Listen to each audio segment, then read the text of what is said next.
اسی لیے ہر مسلمان کو چاہیے کہ زیادہ سے زیادہ اللہ کی عبادت کرے، خاص طور پر اعتکاف میں بیٹھے۔ جس طرح مرد حضرات مساجد میں اعتکاف میں بیٹھتے ہیں، اسی طرح خواتین بھی اپنے گھروں میں اعتکاف میں بیٹھ سکتی ہیں۔ مرد مسجد میں بیٹھے اور عورتیں خواتین اپنے گھر میں بیٹھے۔ گھر میں بیٹھنے کا کیا طریقہ ہے؟ گھر میں خواتین اعتکاف کیسے کریں؟ بعض گھروں میں عام طور پر نماز پڑھنے کی جگہ بنی ہوئی ہوتی ہے۔ جو نماز پڑھنے کی جگہ بنی ہوئی ہے کمرے کے اندر یا کمرے سے باہر یا برآمدے میں، زیادہ بہتر یہی ہے کہ اسی جگہ کا انتخاب کریں اعتکاف بیٹھنے کی۔ اسی جگہ پر اعتکاف میں بیٹھ جائے، ایک چارپائی کی جگہ بنا لیں، 2 کی بنا لیں، 3 چارپائیوں کی جگہ بنا لیں۔ اگر نماز پڑھنے کی خاص جگہ بنی ہوئی نہیں ہے تو خواتین اپنے گھروں میں کسی ایک کمرہ کو منتخب کر لیں۔ اگر چھوٹا کمرہ ہے تو پورے کمرے کو منتخب کر لیں، اگر کمرہ بڑا ہے تو ایک کمرے کے ایک کونے کو منتخب کر لیں، 1 چارپائی کی جگہ، 2 چارپائیوں کی جگہ یا 3 چارپائیوں کی جگہ، کھلی بنا لیں جگہ یا تھوڑی کم کر لیں۔ اس جگہ کے ارد گرد کپڑا لگا دیں تاکہ ہر کسی کو پتا ہو کہ یہاں پر اعتکاف میں بیٹھی، کوئی خواہ مخواہ آ کر دنیاوی باتیں نہ کرے۔ اس جگہ پر اعتکاف میں بیٹھ جائے۔ 20 رمضان مبارک کی اذان، مغرب کی اذان ہونے سے پہلے اعتکاف میں بیٹھنا ضروری ہے۔ اگر سنت اعتکاف بیٹھنا ہے، پہلے بھی آپ کے سامنے عرض کر چکا ہوں، ہر مسلمان مرد و عورت پر پوری زندگی میں 1 رمضان مبارک کے مہینے کے آخری عشرہ میں اعتکاف بیٹھنا سنت مؤکدہ ہے۔ اگر پوری زندگی میں ایک بار بھی اعتکاف میں نہ بیٹھا، اعتکاف میں نہ بیٹھی تو گنہگار ہو کر مرے گی۔ بغیر توبہ کے اگر دنیا سے چلے گئے تو گنہگار ہو کر دنیا سے جائیں گے۔ اسی لیے ہر مسلمان کو چاہیے زیادہ نہیں اعتکاف بیٹھ سکتا، کم از کم پوری زندگی میں ایک بار 1 رمضان مبارک کے آخری پورے 10 دن اعتکاف میں ضرور بیٹھے تاکہ گناہ سے محفوظ رہ سکے، گناہ سے بچ سکے، نافرمانی سے بچ سکے۔ اور یہ نہیں سوچنا چاہیے چلو اس رمضان مبارک کو چھوڑو اگلے رمضان مبارک میں بیٹھوں گا۔ بھائی اگلا رمضان مبارک کس نے دیکھا؟ کچھ معلوم نہیں کہ نصیب ہوگا بھی صحیح ہے نہیں۔ اللہ تعالیٰ فرمائیں گے کہ رمضان مبارک کا مہینہ آیا تو اعتکاف میں نہیں بیٹھے تو گناہ معاف نہیں ہوگا۔ ہو سکتا ہے کہ اگلے رمضان مبارک سے پہلے ہی ہوتا ہے، پھر نصیب ہی نہ ہو تو اتنا بڑا گناہ سر پہ رہ جائے گا۔ تو بات یہ کر رہے تھے کہ عورت اگر گھر کے اندر اعتکاف میں بیٹھنا چاہتی ہے تو ایک جگہ کو متعین کر لے، چاہے وہ کمرے میں ہو یا برآمدے میں ہو یا باہر سیڑھی میں ہو، ایک جگہ کا انتخاب کر لیں۔ جس جگہ کا انتخاب کر لیا اعتکاف بیٹھنے کے لیے، اب اس جگہ کے علاوہ کسی اور جگہ پر نہیں بیٹھ سکتے، پورے 10 دن یہیں پر بیٹھ کر اعتکاف کرنا۔ اور مزے کی بات یہ ہے کہ عورتیں اعتکاف میں بھی بیٹھ جائیں اور اپنی جگہ پر وہ کام کاج بھی کرتی رہیں جو کام کاج اعتکاف کے لیے مخل نہیں، اعتکاف کے لیے نقصان دہ نہیں۔ اعتکاف جن امور سے، جن کاموں سے نہیں ٹوٹتا وہ کام کاج بھی کرتی رہیں اور اپنی بچیوں کو، اپنی بہو کو بتاتی رہیں کہ فلاں کام بھی کر دو، فلاں کام بھی کر دو، فلاں کام بھی کر دو، حکم دیتی رہیں، کام کرواتی رہیں۔ اور اعتکاف والی جگہ پہ بیٹھ کر خود بھی کام کر سکتی ہیں، جیسے آٹا گوندنا ہے، سبزی کاٹنی ہے، اس طریقے سے اور کام کاج جن کاموں سے اعتکاف نہیں ٹوٹتا وہ اعتکاف والی جگہ پر بیٹھ کر کر سکتی ہے۔ لیکن یہ خیال کریں کہ یہ کام کرنے کے لیے اعتکاف والی جگہ سے نکلے نہیں، اگر 1 سیکنڈ کے لیے بھی نکل گئے گھر کے کام کاج کرنے کے لیے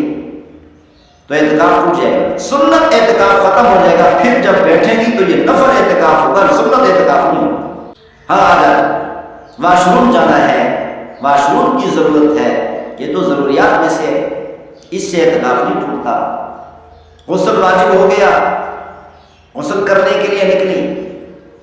تو اس سے بھی اعتکاف نہیں ٹوٹتا۔ لیکن اس کے علاوہ گھر کے کام کاج کے لیے یا ویسے ٹھنڈک حاصل کرنے کے لیے وضو کرنے کے لیے چلے گئے، مرد ہے یا عورت، مرد مسجد سے باہر نکل گیا اور اپنے اعتکاف والی جگہ سے باہر نکل گئی ٹھنڈک حاصل کرنے کے لیے، یا چہرہ میلا ہو چکا ہے، میل کچیل کو ختم کرنے کے لیے وضو کرنے کے لیے چلی گئی، وضو ہے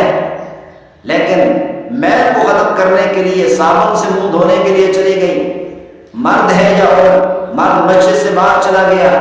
عورت اعتکاف والی جگہ سے باہر چلی گئی، تو اس سے اعتکاف ٹوٹ جائے گا چاہے ایک سیکنڈ کے لیے بھی باہر نکلے۔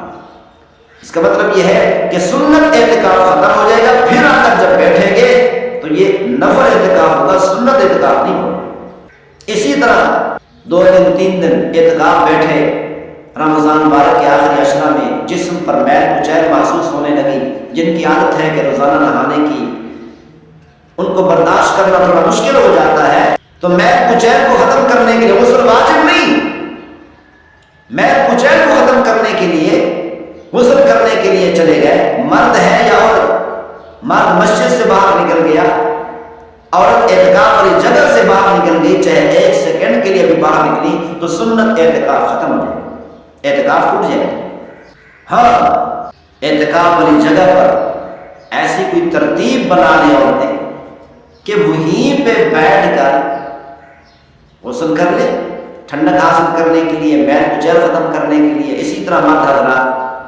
مسجد کے صحن کے کونے میں ایسی جگہ بنا دے کہ جب نہائے تو یہ پانی مسجد کے سارے صحن کو خراب نہ کرے، بلکہ ایک طرف سے ایک کونے سے باہر نکل جائے، ایسی کوئی ترتیب بنا لی جائے تو مسجد کے صحن میں، مسجد کے اندر، مسجد کے صحن کے ایک کونے میں بیٹھ کر ٹھنڈک حاصل کرنے کے لیے، میل کچیل ختم کرنے کے لیے غسل کر سکتے ہیں، لیکن بشرطے کہ غسل واجب نہ ہو۔ غسل واجب یہاں نہیں ہو سکتا، کیونکہ غسل واجب کے لیے، واجب غسل کے لیے تو اجازت ہے تو مسجد سے باہر بھی جا سکتے ہیں، غسل کرنے کے لیے نکل سکتے ہیں، لیکن بات ہو رہی ہے میل کچیل ختم کرنے کے لیے غسل کرنا ہے، ٹھنڈک حاصل کرنے کے لیے غسل کرنا ہے، تو پھر مسجد کے صحن کے کونے میں بیٹھ جائے۔ زیادہ پریشان، پہلے تو زیادہ بہتر تو یہ ہے کہ غسل نہ کرے، 10 دنوں تک غسل نہ کرے،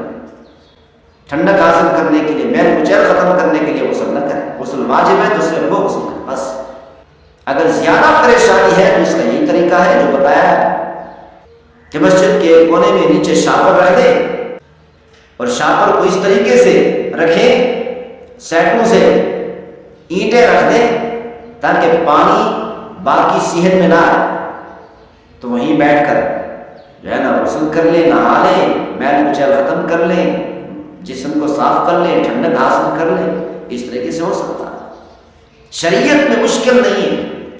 مشکلات کھڑی نہیں کی گئی مسلمانوں کی، آسانیاں ہی آسانیاں ہیں۔ اور اسی طرح بعض لوگ کہتے ہیں کہ ایسی مسجد ہے کہ اس مسجد کا واش روم نہیں ہے، وضو خانہ نہیں ہے، یا وضو خانہ ہے تو واش روم نہیں ہے، تو اب کیا کریں؟ تو اعتکاف بیٹھ جائے، شریعت میں کوئی مشکل نہیں۔ جب واش روم کی ضرورت ہو گھر میں پہلے کہہ دیا جائے، ان کو سمجھا دیا جائے، بتا دیا جائے، جیسے ہی واش روم کی ضرورت ہو واش روم کے لیے آپ اپنے گھر میں جا سکتے ہیں۔ اگر مسجد کے قریب کوئی واش روم نہیں ہے تو گھر کے واش روم میں جا سکتے ہیں۔ اس کا طریقہ یہ ہو کہ اپنا منہ ڈھانپ لے، چہرہ ڈھانپ لے کپڑے کے ساتھ، رومال کے ساتھ، اور گھر والوں کو پہلے سمجھایا ہوا ہو جب میں واش روم آؤں گا تو مجھ سے کوئی بات نہ کرے، کسی سے بات نہیں کرنی، نہ کسی اور آدمی سے، باہر کے آدمی سے، مسجد سے باہر نکل کر، اور نہ ہی گھر والوں سے کوئی بات کرنی ہے، اور نہ ہی بچوں سے بات کرنی ہے۔ کوئی بات کیے بغیر چہرہ ڈھانپ کر جائے اور واش روم ہو اور مسجد واپس آئے۔ اور اسی طرح بعض رات کہتے ہیں ہم مسجد میں اعتکاف میں تو بیٹھ جائیں، لیکن کھانا دینے کے لیے گھر سے کھانا لا کر ہم تک پہنچانے کے لیے کوئی نہیں، اگر اتنی اشد ضرورت ہو کوئی نہ ہو، ایسے نہیں، اشد ضرورت ہو اور کھانا پہنچانے والا کوئی نہ ہو تو گھر والوں کو اعتکاف بیٹھنے سے پہلے سمجھا دیا جائے کہ میں اتنے بجے آؤں گا، ٹائم متعین کر لیا جائے، اتنا وقت پر پہنچوں گا، میرا کھانا تیار ہو، میری سحری تیار ہو، میری افطاری تیار ہو، میں آؤں گا، لے کر واپس چل جاؤں۔ وہاں پر بیٹھ کر نہ کھانا ہے اور نہ کسی سے کوئی بات کرنی، نہ اپنی بیوی سے بات کرنی ہے، نہ بچوں سے بات کرنی ہے، نہ کسی گھر والے سے بات کرنی ہے، نہ والدین سے بات کرنی ہے، کوئی بات کیے بغیر چہرہ ڈھانپ کر جائے اور گھر سے کھانا لے کر آئے مسجد میں بیٹھ کر جائے۔ گھر میں بیٹھ کر نہیں کھا سکتے، اگر گھر میں بیٹھ کر کھا لیا کھانا تو اعتکاف ٹوٹ جائے گا۔ اللہ تعالیٰ نے یہ آسانیاں پیدا کی ہیں اسلام میں، شریعت میں کوئی مشکلات نہیں ہے۔ یہ واش روم وضو خانے تو مساجد میں نہ بنے، پیغمبر صلی اللہ علیہ وسلم اور صحابہ کے زمانے کے بعد بنے۔ پیغمبر صلی اللہ علیہ وسلم اور صحابہ کرام کے زمانے میں، پرانے زمانے میں مساجد میں کوئی واش روم نہیں ہوتے تھے، کوئی وضو خانے نہیں ہوتے تھے، ہر بندہ اپنے گھر سے وضو کر کے آتا تھا، واش روم کر کے آتا تھا۔ اور اسی طرح اعتکاف بیٹھنے والوں کو جب ضرورت پڑتی تھی اپنے گھر چلے جاتے تھے۔ یہ تو اب یہ سہولیات مساجد میں آ گئی ہیں، واش روم بھی مساجد میں بن گئے، وضو خانے بھی مساجد میں بن گئے، اب کوئی مشکل نہیں ہوتی۔ لیکن اب بھی اگر کوئی ایسی مسجد ہے تو وہاں پر گھر میں واش روم میں جا سکتے ہیں اور کھانا بھی لے آ سکتے ہیں، لیکن شرط یہ ہے کہ اشد ضرورت ہو۔ ایسے نہیں خام خواہ مسجد کے اندر مسجد کے ساتھ واش روم ہے، وضو خانہ ہے، لیکن وضو کرنے کے لیے گھر جا رہا ہے، یہ طریقہ سے۔ اسی طرح جس عورت نے اور جس مرد نے اعتکاف بیٹھنا ہے اس رمضان مبارک میں، جمعے والے دن 20 رمضان مبارک کے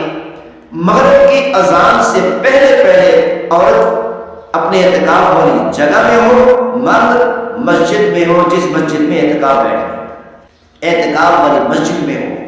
اور اذان وہیں پر ملنی چاہیے، اذان سے پہلے پہنچ جائے، چاہے سامان بعد میں منگوائے کوئی بات نہیں،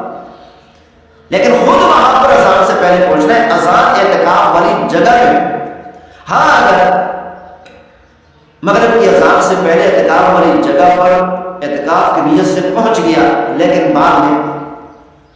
وضو کرنے کے لیے باہر چلا گیا تو کوئی حرج کی بات نہیں، کیونکہ اعتکاف تو شروع ہو چکا، اپنی ضرورت کے لیے واش روم کے لیے باہر چلا گیا اور اذان مغرب کی 20 تاریخ کی شام مغرب کی اذان مسجد سے باہر ہوئی ہے تو کوئی حرج نہیں ہے، کیونکہ اعتکاف تو شروع ہو چکا ہے اذان سے پہلے، مگر 20 تاریخ کی مغرب کی اذان سے پہلے اعتکاف شروع ہو چکا۔ اور اسی طرح بعض حضرات مسجد میں اعتکاف بیٹھے ہوتے ہیں اور عورتیں خواتین اپنے گھروں میں اعتکاف بیٹھی ہوتی ہیں، ہاتھ دھونے کے لیے کھانا کھانے لگتے ہیں، ہاتھ دھونے کے لیے مسجد سے باہر چلے جاتے ہیں، اس سے اعتکاف ٹوٹ جاتا ہے۔ اپنے ہاتھ دھونے کا انتظام مسجد میں کریں، اعتکاف والی جگہ میں کریں، ہاں مسجد کے صحت کے آخر میں کھڑے ہو کر کہ ہاتھ باہر ہوں، ہاتھ دھو لیے جائیں تو ٹھیک ہے کوئی بات نہیں، لیکن اعتکاف والے حضرات صرف ہاتھ دھونے کے لیے وضو خانے میں نہیں جا سکتے، کیونکہ مسجد کے ساتھ جو وضو خانہ ہوتا ہے وہ مسجد میں شامل نہیں ہے، وہ مسجد سے باہر ہے۔ اگر اعتکاف والے حضرات ہاتھ دھونے کے لیے یا صابن سے منہ دھونے کے لیے وضو کیا ہوا ہے یا وضو نہیں کیا، ویسے منہ دھونے کے لیے صابن سے منہ دھونے کے لیے باہر چلے گئے یا مسواک کرنے کے لیے وضو خانے میں چلے گئے تو اعتکاف ٹوٹ جائے گا۔ اشد ضرورت کے بغیر اعتکاف والی جگہ سے، اعتکاف والی مسجد سے باہر نہیں نکلنا، چاہے مسجد کا وضو خانہ ہی کیوں نہ ہو، مسجد کا واش روم بھی کیوں نہ ہو۔ اور اسی طرح مسجد میں اعتکاف میں بیٹھے ہیں، سگریٹ پینے کے لیے باہر چلے جاتے ہیں، سگریٹ کوئی اشد ضرورت نہیں ہے شرعی طور پر، یہ کوئی شرعی عذر نہیں ہے، سگریٹ پینے کی غرض سے، بیڑا کھانے کی غرض سے مسجد سے باہر گئے، اعتکاف والی جگہ سے باہر گئے تو اعتکاف ٹوٹ جائے۔ بعض لوگ سگریٹ کے عادی ہوتے ہیں، وہ بیمار ہو جاتے ہیں، خطرہ ہوتا ہے بیمار ہونے کا، ان کے لیے تھوڑی بہت گنجائش ہے، جو بیمار نہیں ہوتے ان کے لیے تو ذرا بھی گنجائش ہے، لیکن جو بیمار ہو جاتے ہیں ان کے لیے تھوڑی یہ گنجائش ہے، جب وضو کرنے کے لیے جائیں، واجب وضو نہیں ہے یا وضو ٹوٹ گیا، وضو کرنے کے لیے باہر نکلے تو اس وقت، یا واش روم کے لیے باہر نکلے تو اس وقت سائڈ پہ ہو کر اپنی سگریٹ پی لیں اور بیڑی کھائیں تھوڑی دیر کے لیے، پھر واپس آئے۔ اشد ضرورت کے بغیر اجازت قطع نہیں۔ اور اسی طرح فرمایا کہ وہ حضرات جو نہ نہائیں، روزانہ نہانے کی عادت ہے، 3-4 دن گزر گئے، 2-3 دن گزر گئے نہیں نہائے، تکلیف ہو رہی، تکلیف میں مبتلا ہے، ان کے لیے بھی تھوڑی سی گنجائش یہ ہے کہ جب واش روم میں جائیں واش روم اور غسل خانہ ایک ہی ہو، عام طور پر ایک ہوتا ہے آج کل، ایک ہی ہو تو واش روم میں جب جائے تو اس وقت جلدی سے نہا لے، لیکن صرف ٹھنڈک کے لیے نہانے کی غرض سے، میل کچیل کو ختم کرنے کے لیے صرف نہانے کی غرض سے مسجد سے نکلے تو اعتکاف ٹوٹ جائے گا، چاہے تکلیف ہی کیوں ہو۔ اور اسی طرح ٹوتھ پیسٹ کرنا ہے، پھر روزانہ کرنے کی عادت ہے، برش کرتے ہیں روزانہ، تو اب برش کرنے کے لیے مسجد سے باہر نکل گیا، وضو خانے میں چلے گئے، خواتین اعتکاف والی جگہ سے باہر نکل گئی تو اس سے اعتکاف ٹوٹ جاتا ہے۔ اس کے لیے یہ گنجائش ہے کہ جب وضو کرنے کے لیے جائیں تو ساتھ لے کر جائیں، وہاں پہ جا کر برش کر لیں اور وضو کر لیں، وضو بھی واجب، ٹھنڈا کے لیے وضو 200 کا آپ برش کر سکتے ہیں، برش کر کے واپس آ جائیں، لیکن روزے کے ساتھ برش نہیں کرنا۔ کیوں؟ ٹوتھ پیسٹ نہیں کرنا کیونکہ روزہ ٹوٹ جاتا ہے۔ تو بہرحال یہ چند مسائل ہیں،